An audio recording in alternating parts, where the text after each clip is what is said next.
is gang bij mir gar nie. Ohne Bier, ja, da wär's bald aus mit mir.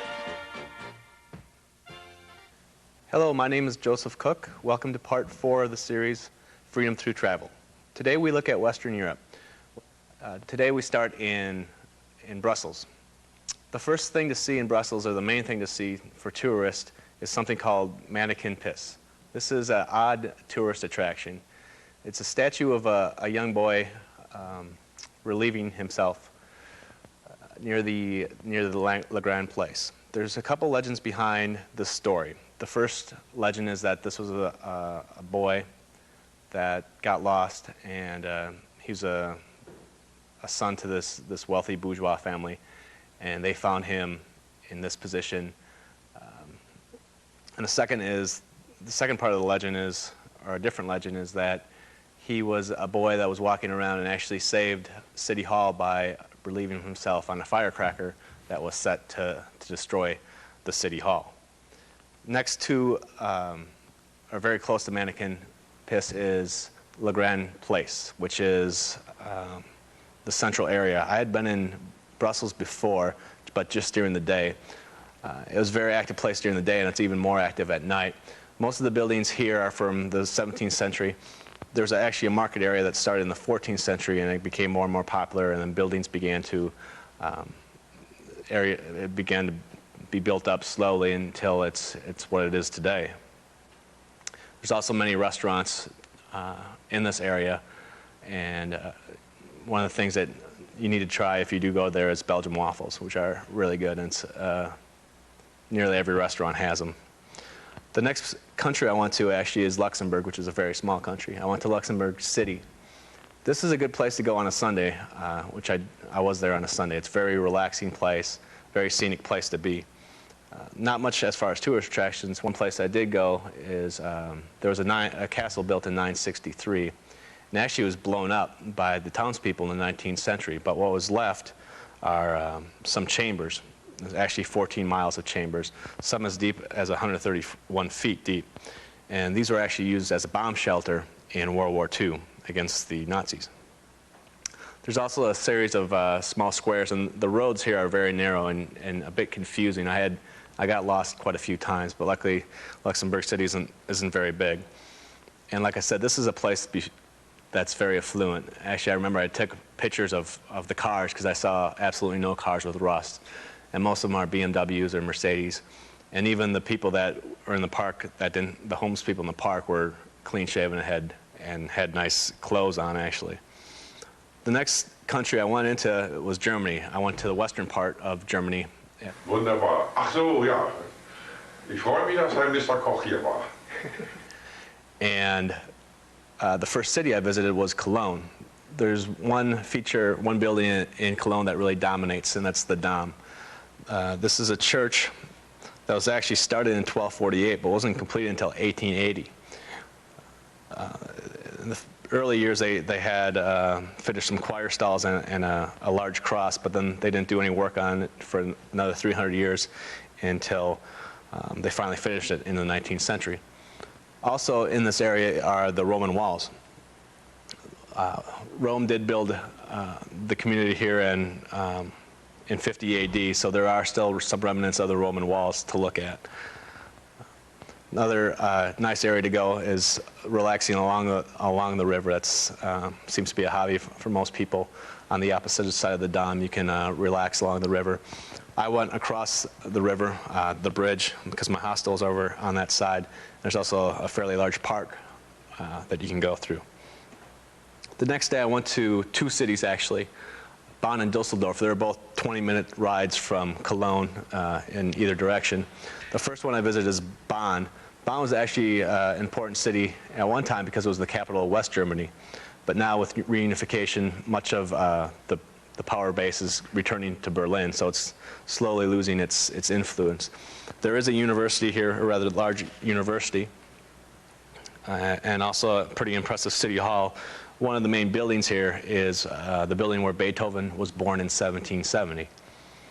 and actually it was saved by 12 citizens who prevented its demolition in 1889. So you still can go through his house, and now it's a museum. But there's several things to look at here: paintings, some of his music sheets, actually his death mask, and a huge ear trumpet that he used near the end of his life. So I returned to Cologne and continued on to Dusseldorf. In Dusseldorf, I went into the gardens, the Hofgardens. These were built in the 18th century. And I also went down the main street, which is called the Co. This is a very popular street, the main street in Dusseldorf. A lot of the high fashion shops are here. There's also a canal in between the street that makes for a nice effect.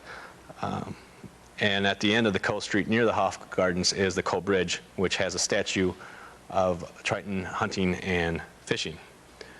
Then it was on to Amsterdam.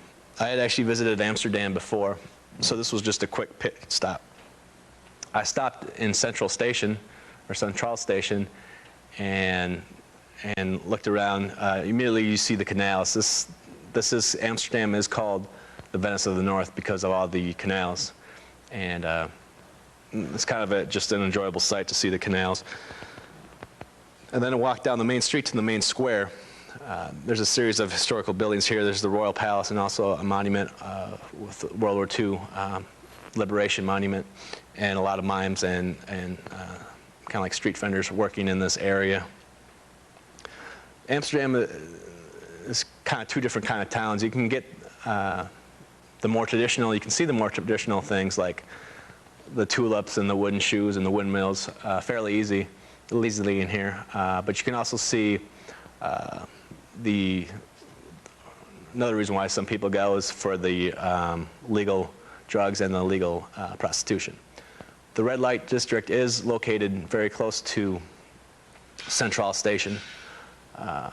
And I took a look around, and it's a busy area. It's a fairly busy area. I saw a whole soccer team in this area looking to get a little something. And so it's a popular place to be. And the women here actually rent out the place. I guess you'd call them pimps, actually own it, and they don't actually live here. But also in this area, all around the Central Station, are coffee shops. And yes, you can really order hash. It's really on the menu. You can order coffee and hash. And it's fairly easy to see. There's usually an indication which ones do serve this. The next place I did go to was Hamburg. I actually had gone up into Scandinavia, which was part 3 of the series, and then down into Hamburg. But Hamburg, the first place I visited in Hamburg was the City Hall, which is huge. It's from the 19th century. It's got 647 rooms, and it's the home of the city and state government. Then the next place I went to was called St. Nicholas, which is actually a bombed out church. You see this quite a few churches in Germany like this that are bombed out, and just a little bit of it remains. And the reason they keep these up are as an anti-war monument. This brings us to my freedom tip for today: how to free yourselves without traveling around the world. And it's by visiting ruins. I had visited many ruins actually on the trip. And St. Nicholas was one. The A-bomb dome in Hiroshima, that's a anti-nuclear war. Well, St. Nicholas is just your general anti-war monument. One of the ruins in Panama City was a church with an archway, and this is important because it showed that Panama wasn't susceptible to earthquakes, and that was one of the reasons why they built the Panama Canal in Panama and not built it in Nicaragua. There's other reasons why you would keep a ruin up, like the Roman Colosseum and the Forum kind of show the power of the old Roman Empire. And probably the most impressive ruins I saw were in Angkor Wat in Cambodia, which again show the power of the Khmer Empire, the Angkor Empire. But generally my thought about old buildings is just to kind of tear it down, because it's kind of a useless old building if it's in disrepair. But as far as historical buildings, it's kind of important to keep these buildings. As far as what you can do here in the U.S. without going to ruins. Just kind of look around your house and your apartment or wherever you're living right now. Really what you keep is kind of ruins. You could have an old couch or something old that could really be replaced, but you hold on to it for some reason. And the reason why you probably hold on to it is because it reminds you of some person, or it reminds you of a time gone past. So really, if you investigate those reasons why you hold on to these ruins, it's a way to see ruins without having to travel.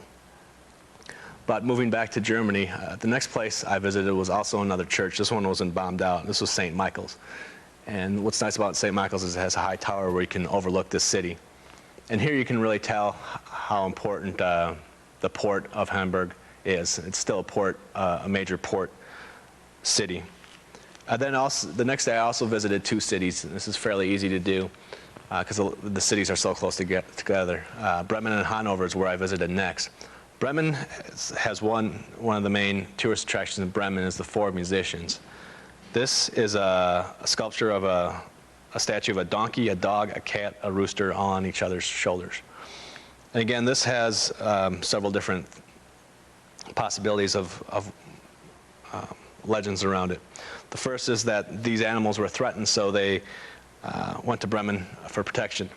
The second is they're there to frighten off robbers. The third is that this was, it's a bit more political, that this is symbolizes the peasants' revolt versus the aristocracy. This is all part of the Grimm fairy tales, which is important in this part of Germany. There's also the tale of the Pied Piper, which comes from a city close to Bremen. Also in the main square is Roland. This is a statue, and he's the protectorate of Bremen. And it's said as long as he stands, Bremen will never fall. They do have a spare of Roland just in case something would happen to him in the town hall. And the town hall is something also that stands out. This is a huge town hall built in 1405. Then I proceeded to the old area of the city, which is called Schnorr. This has many buildings from the 15th century. It was kind of a merchant area in that time. Now it has many little shops where you can do some tourist shopping. And then I kind of doubled back towards the train station, went to some parks, including one park that had a huge windmill and a marigold field. Then got to the area where they had the Glockenspiel, which is kind of near the central area. This Glockenspiel played music and was dedication to some of the explorers and scientific leaders.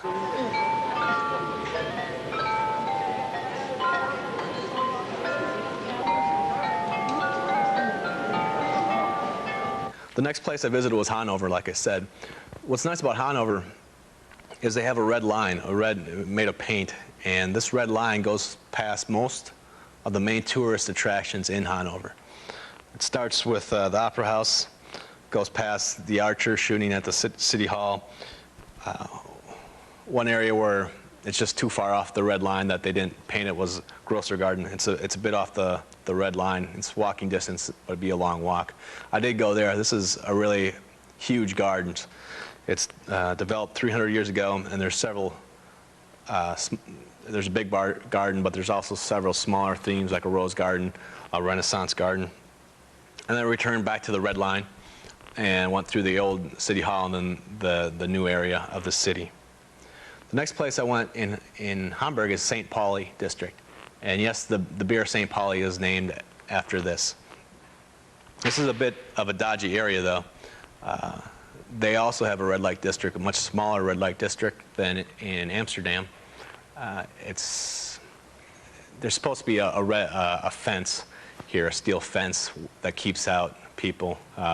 People that aren't allowed are men under 18 or else women, but it doesn't really keep people out. But that's the main red light district, and there's also, like I said, more of the city area, a lot of the sex shows and strip joints in this area. But just outside the St. Pauli district is a shop called Harry's. This is kind of an interesting shop. There's this sailor named Harry, and he basically, as he sails around the world, he collects items, and then he sells them in this shop. So there's really a wide variety. It seemed like a lot of African goods, but there really is a wide variety of things to see here. The Hamburg dungeon was something I thought was very good too. It was kind of unfortunate because it was in German and I missed a lot of it, but it was still good. It was some actors taking you through this make-believe dungeon, and there's a lot of audio and visual effects. And they talked about a little bit of the history of Hamburg also. They talked about a 15th century fire that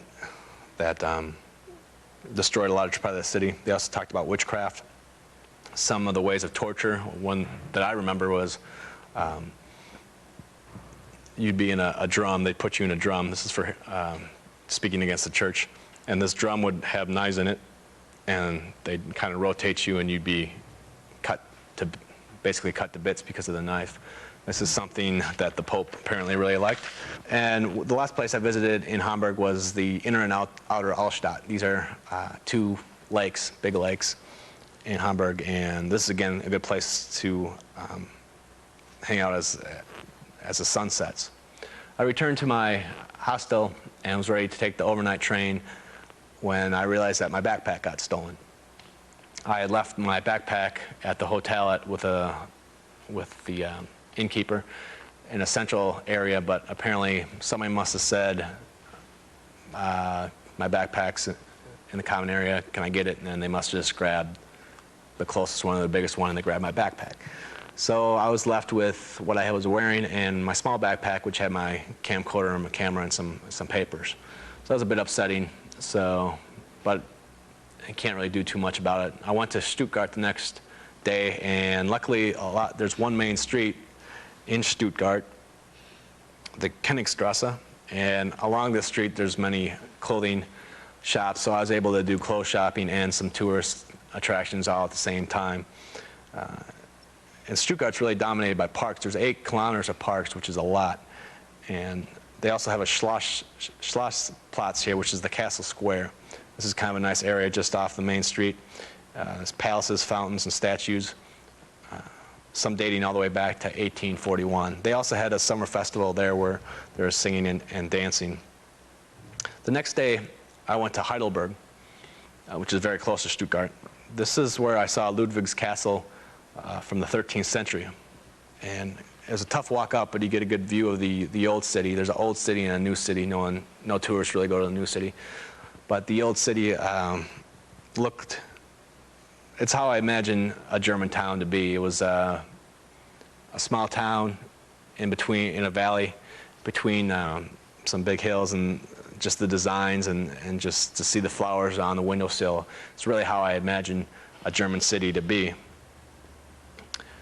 And I also took a city tour, and Heidelberg actually had the first university in Germany, and so a lot of the city tour was based on the university, some of the old university buildings, Jesuit areas. There's some squares, some old hotels like the Hotel Ritter from 1592. And it's also Heidelberg's recently become known as a really environmentally conscious city. So this was actually a bit of an exhausting day between the castle and the city tour. But the next day I went to Nuremberg. And this was an odd feeling. I remember going to Nuremberg, partly because I think the recent history of the Nuremberg trials kind of give you a chill, and it was cold and dreary anyways, morning. And I remember looking at the sign to say to Nuremberg at the train station. It is kind of a weird feeling, but this was actually a city I really enjoyed being at in Nuremberg. The first thing I visited was the Hop Market. This is like a central square area, and the main church here, built in 1352, has a glockenspiel associated with it. And this one has Karl IV in the middle, and several people coming around to visit him. And the one that most important is the Cure Princess, which cures him of his illnesses. And then there's a glockenspiel associated with that. Also in the square is another medieval building. This has a ring in it. I don't understand the whole story behind it, but basically if you hold on to the ring and make a wish, it's supposed to come true. And one more historical building that I visited was the the castle, which is called the Kaiserburg. Nuremberg's a part of it's called the Castle Road. You can take the Castle Road, and it's Heidelberg and Nuremberg are both part of it. There's a series of 6 cities where each have a castle, so some people take that as a tour of the Castle Road. This particular castle was built between the 11th and 15th century. For 500 years, it housed the kings of Germany and then the emperors. It was the unofficial home of the emperors. My travel book talked about Nuremberg as being the place for beer, Lebkuchen, and toys. So I went to the local brewery. It was unfortunately closed. So I next went looking for Lebkuchen. It was a little bit off season as I was there in August. And it doesn't really, that season, Lebkuchen or gingerbread doesn't really get going until closer to Christmas. So I was a couple months early. But I did find one store that had Lebkuchen, and they had really good Lebkuchen that I could try. And then the next place I went to, I wanted to see the toys part of it, so I went to the Toys Museum. And I was surprisingly interested by this museum. It's something I never really thought about, but the toys that are designed really reflect society, and it's kind of obvious when you do think about it, but it's just something I never thought about. Like the original toys, some of the early toys, like in the 16 or 1700s, are wood, but then with the Industrial Revolution, you'd have, they'd maybe be made of tin or some kind of metal. And then as you move to the early 1900s, you'd have airplanes and cars, as those inventions came during that time. And then you'd move on to the 1930s and 40s, and you'd have soldiers or military toys, just because that was the time of World War II. And then the 1950s, as more people got houses, you'd have little toy houses with little toy kitchens. In the 1960s, you have the Barbie doll. So it really did reflect, the toys really did reflect society. And then from there, I moved on to Innsbruck. And this was actually one of the better train rides I've took on the trip, because you're getting into the mountain regions as you go to Innsbruck. And Innsbruck's kind of, there's an odd feeling when you're there, because it feels like the mountains are just going to fall on you. It's really an odd feeling, and it seems like every corner you turn, there's a great view of the Alps. I actually was having trouble getting a place to stay. I stopped and ate at a Chinese restaurant when I got there, and I asked the owner if he knew a place to stay, because the hostels were booked up. And he said I could stay upstairs with the help, but he said I had to pretend like I was his friend and that I knew him for a while, because this particular help probably wouldn't trust me because he never met me. So I said okay. And unfortunately, what happened was, a few minutes later, a large group of Japanese tourists came in, and he got swamped. So I actually helped him wash dishes for a couple hours, and he knocked down the price of the place to stay. So after washing dishes, I went to the Hofgarten, which is the gardens, and it's right next to the Royal Palace. So I took a quick look there, and I also went up into the city tower, so I got a good view of the city and the mountains. And one of the things that I saw up there was the Golden Roof. This is probably the most important tourist attraction in Innsbruck. This was built in the time of Maximilian at the end of the 15th century, and it has 2,600 gold-plated shingles on it. The next day, I did make it up into the Alps, and this was just a hike around, and this was a really enjoyable walk. Again, all the views were great. You could either look to your right and see Innsbruck, or look to your left and see more of the mountains. And I saw a lot of people walking there. It was actually a difficult walk. The stones here are slippery if they're wet, and actually it's a bit dangerous just because of the rock formation. So a lot of people had ski poles to help them. And I also met a lot of sheep. There's a lot of sheep wandering around here also. But it was a nice walk, and I also noticed that people do more than just hike up here. There's some people that also wanted to hang glide up here also. Going down on the cable car was kind of a unnatural feeling. But then I went on to Dornbirn, and most people wouldn't go to Dornbirn as a tourist city. The reason why I went there is because I had relatives there. It would have been my maternal grandmother's sister's daughter's family. So it was interesting to be in this area just to see how my relatives lived and how my grandmother, Metzler, was raised. We went into the Alps also, but this is a little bit different. It's not nearly as high as it was in Innsbruck, and the vegetation is much different. Those rocks that I talked about in Innsbruck weren't here, and it was kind of more vegetation here in Dornbirn. Also, I was there on a good day, I guess, actually. I was there on August 15th, and we went to Liechtenstein, the neighboring country, and it was the leader's birthday, so they had a big fireworks show kind of like the 4th of July. And what made this really impressive was they shot off fireworks, but it was off the side of a mountain and right over the castle. So it was a really nice visual effect. The next day we went to Bregenz, which is a city very close to Dornbirn, and we saw Lake Constance, or the Bodensee, which is a very important lake here. It's actually part of the Rhine River. The Rhine River runs all the way up to the North Sea, but here it bloats out to about 220 square miles. And this is a really important lake because it borders 3 countries who all use it. And nearly 4.5 million people rely on this lake for drinking water.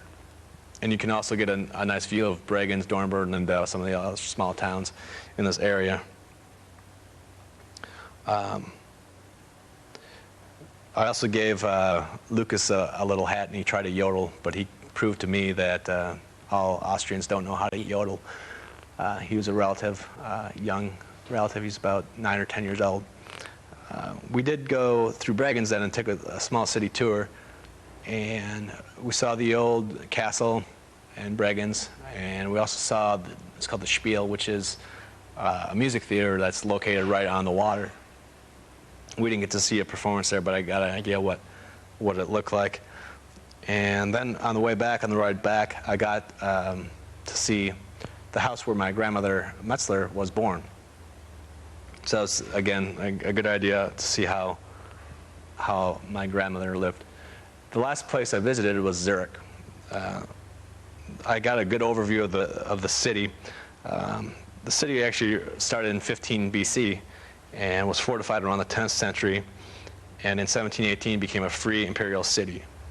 There's several churches here to see, several shops that sell Swiss Army knives, and one of the things they had going during the summer is painting the benches, and there's a lot of different designs there. So from Zurich I moved on to Spain, and then Morocco and Portugal, the Iberian Peninsula. And this will be part 5 of the series.